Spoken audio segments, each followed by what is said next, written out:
fisiologis persalinan. Yang saya harapkan setelah saya menjelaskan ini kalian mampu untuk mereview kembali apa yang sudah saya jelaskan. Mengerti? Baik, bisa kita mulai? Baik, yang pertama adalah persiapan persalinan. Seperti bisa dibaca di situ ya, yaitu adalah pertama yang paling kita harus persiapkan adalah tempat persalinan. Ibu yang hamil dan akan melahirkan wajib untuk menyiapkan tempat persalinan tersebut, bisa di bidan praktek mandiri, puskesmas atau rumah sakit. Yang kedua adalah pembinaan tempat persalinan. Selain memilih tempat persalinan juga dibutuhkan untuk memilih siapa sih yang ingin menolong ibu saat bersalin, ada bidan dan juga langsung spesialisnya langsung ya. Baik, selanjutnya adalah persiapan dana. Persiapan dana ini wajib ya Bu, sebelum melahirkan harus wajib punya tabungan.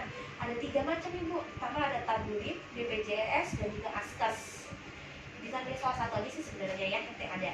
Dan selanjutnya pengambilan keputusan saat ini terjadi saat gawat darurat terjadi, bisa ibu sendiri atau suami dan keluarga. Selanjutnya ada persiapan transportasi, bisa mobil, motor atau apapun itu, yang penting bisa untuk mengantarkan ibu saat ibu saya ke fasilitas rujukan ya. Sampai sini ada yang ditanyakan? Tidak ada. Lanjut ya. Yang kedua, yang selanjutnya adalah persiapan kebutuhan persalinan untuk ibu dan bayi. Coba sebutin apa aja yang perlu disiapkan untuk pas kelahiran. Baju bayi. Ada lagi? Ibu. Ya, ada lagi. Kendaraan. Bukan, udah masuk. Yang disiapin kebutuhan persalinan.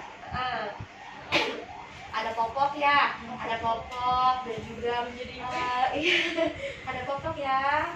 Dan selanjutnya juga ada pembalut wanita, itu wajib ada kalau mau persalinan. Yang selanjutnya persiapan rujukan di sini apabila ada kedaulatan wajib dirujuk. Itu sebenarnya ada beberapa kriteria, yaitu bakso kuda namanya. Pertama, harus ada bidan yang kompeten untuk mendampingi pasien sampai ke tempat rujukan. Yang kedua, ada alat-alat yang selalu ada di samping pasien ketika kita melakukan rujukan. Selanjutnya ada keluarga ya yang mendampingi masa kita melakukan rujukan, nggak ada keluarganya. Dan selanjutnya ada surat. Surat ini berisi misalnya identifikasi untuk melakukan rujukan ke fase yang selanjutnya, dan juga patogram untuk pemantauan persalinan ya. Selanjutnya ada obat. Obat di sini biasanya sudah disiapkan oleh fasilitas kesehatan langsung ya, jadi kita nggak perlu menggunakan.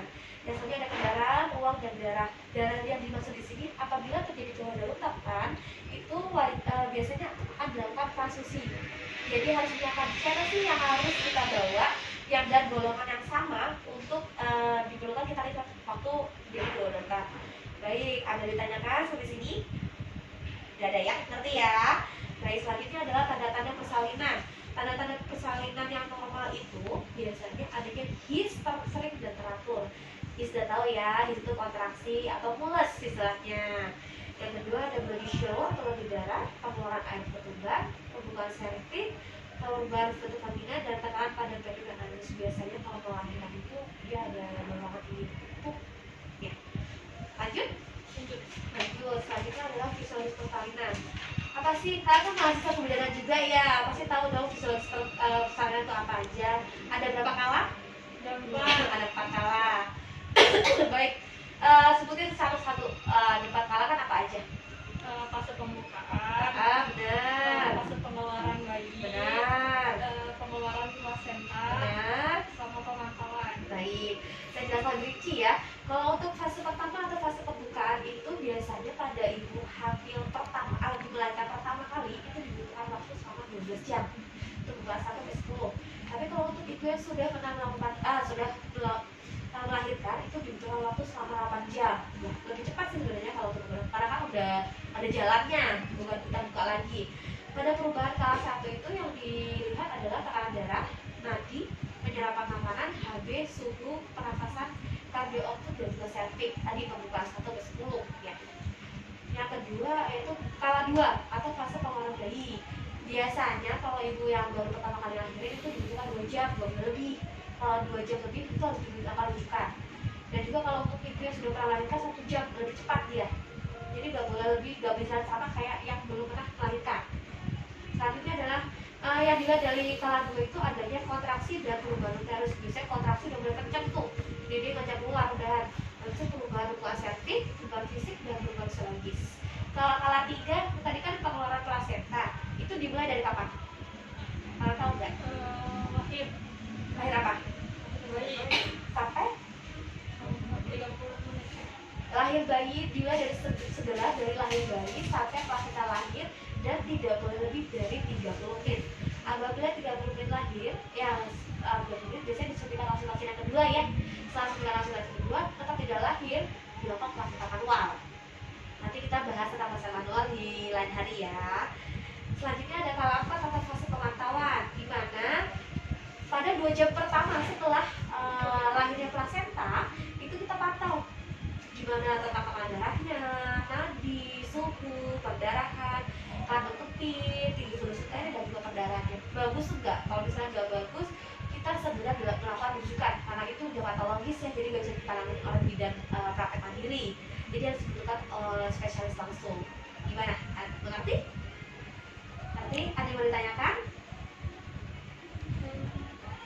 Ada nggak? Coba ditanyakan. Cukup? Cukup. Cukup.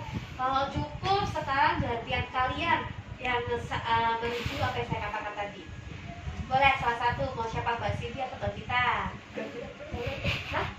Boleh gantian, nggak apa-apa. Saya bilang dulu. Boleh, nggak apa-apa. Mau siapa duluan?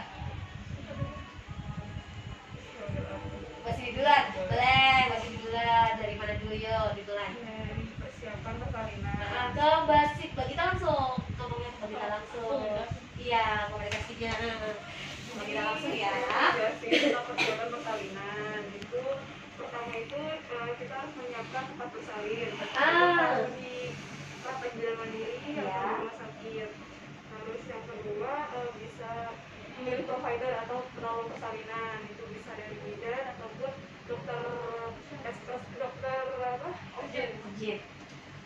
Kemudian yang selanjutnya yang pasti uang untuk biaya persalinannya. Kemudian pengambilan keputusan, kemudian ada kendaraan untuk persiapan apabila nanti mau dirujuk, kemudian ada persiapan dari ibunya sendiri, ibu dan bayinya sendiri, biasanya perlengkapan dari untuk ibu dan bayinya. Kemudian persiapan rujukan itu ada singkatannya, yaitu bakso kuda. Itu ada bidannya, alat-alat yang dibutuhkan oleh bidan, kemudian keluarga untuk mendampingi, kemudian ada surat rujukan, kemudian ada obat-obatan untuk persiapan ibu melahirkan, kendaraan, uang, dan darah apabila terjadi kegagalan daratan. Selanjutnya ada tanda-tanda persalinan pada ibu yang melahirkan. Itu yang pertama ada his atau kontraksi yang sudah intens. Terus kemudian terjadi pengeluaran blood show atau cairan lendir berwarna merah, kemudian pengeluaran air ketuban, kemudian pembukaan serviks, perubahan bentuk vagina, dan tekanan pada perineum dan anus yang biasanya ada rasa ingin BAB.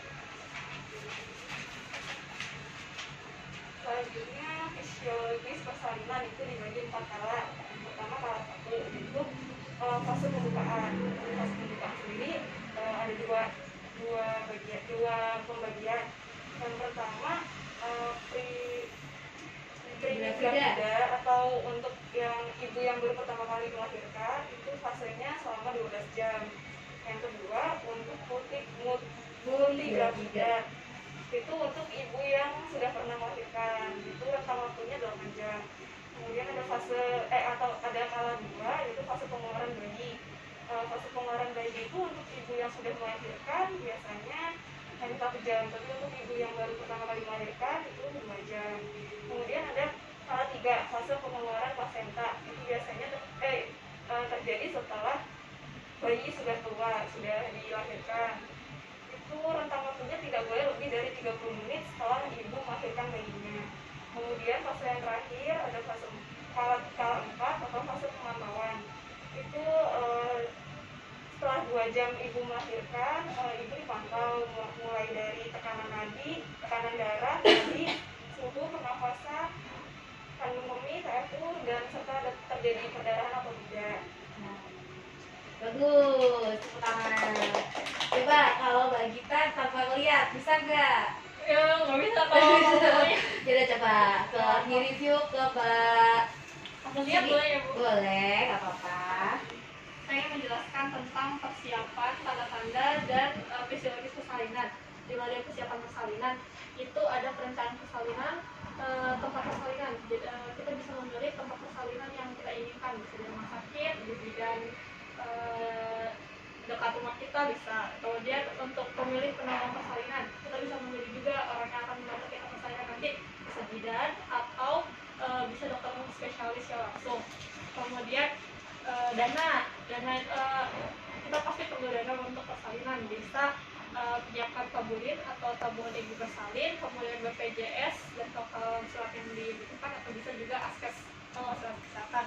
Kemudian pengambil keputusan itu bisa ibunya sendiri atau suami atau keluarga. Kemudian ada transportasi, kendaraan yang diperlukan apabila kita memerlukan untuk pindah ke fasilitas rujukan. Kemudian persiapan kebutuhan persalinan yang harus dipersiapkan seperti pakaian bayi, pakaian ibu, kemudian ada popok, ada juga pembalut wanita. Kemudian persiapan rujukan, ini yang diperlukan apabila terjadi kawat darurat. Biasanya kita singkat jadi bakso kuda. Yang pertama itu harus ada bidan yang menyertai, kemudian ada alat yang harus selalu tersedia di samping pasien, kemudian ada keluarga yang menyertai, kemudian ada surat yang bisa digunakan untuk nanti identifikasi pasien, kemudian ada obat, kemudian ada darah. Nah, darah ini yang sangat diperlukan apabila diperlukan transfusi. Kemudian untuk tanda-tanda persalinan, tanda-tanda persalinan yang normal itu ada 6. Yang pertama itu ada his atau kontraksi yang teratur, kemudian ada blood show atau landa darah, kemudian ada pengeluaran air ketuban, kemudian pembukaan cervix, perubahan bentuk vagina, dan tekanan pada perineum atau anus. Rasanya seperti ini tuh. Kemudian yang terakhir ada fisiologi persalinan, ada 4 kala. Kala pertama itu ada fase pembukaan. Biasanya untuk ibu yang pertama kali melahirkan normalnya terjadi dalam 12 jam. Kalau ibu yang sudah pernah melahirkan biasanya terjadi tentang waktu 8 jam. Nah, biasanya yang diperhatikan pada saat kala 1 ini adalah tekanan darah, nadi, kemudian penyerapan makanan, HB, suhu, pernapasan, kardiak output, dan cervix. Masuk ke kala 2 yaitu fase pengeluaran bayi. Biasanya untuk ibu yang pertama kali melahirkan biasanya diperlukan waktu 2 jam. Tapi kalau misalkan untuk ibu yang sudah pernah melahirkan itu biasanya diperlukan waktu 1 jam. Nah, biasanya dimulai dari kontraksi dan perubahan uterus, kemudian perubahan pembukaan serviks, perubahan fisik, dan perubahan psikologis. Kemudian yang ketiga ada pengeluaran plasenta yang terjadi dimulai sejak lahirnya bayi, dan tidak boleh lebih dari 30 menit. Apabila lebih dari 30 menit itu harus disuntikan oksitosin. Apabila masih belum lahir juga plasentanya, maka harus dilakukan pengeluaran plasenta secara manual. Kemudian kalau 4 itu fase pemantauan. Ini harus dipantau selama 2 jam pertama sejak plasenta lahir. Yang diperhatikan itu adalah tekanan darah, nadi, suhu, pernapasan, kandung kemih, TFU, dan perdarahan. Bagus. Sampai sini ada yang mau ditanyakan lagi nggak? Cukup. Baik, terima kasih atas partisipasinya. Semoga bermanfaat ya penjelasan sekarang. Saya tutup langsung ya. Wassalamualaikum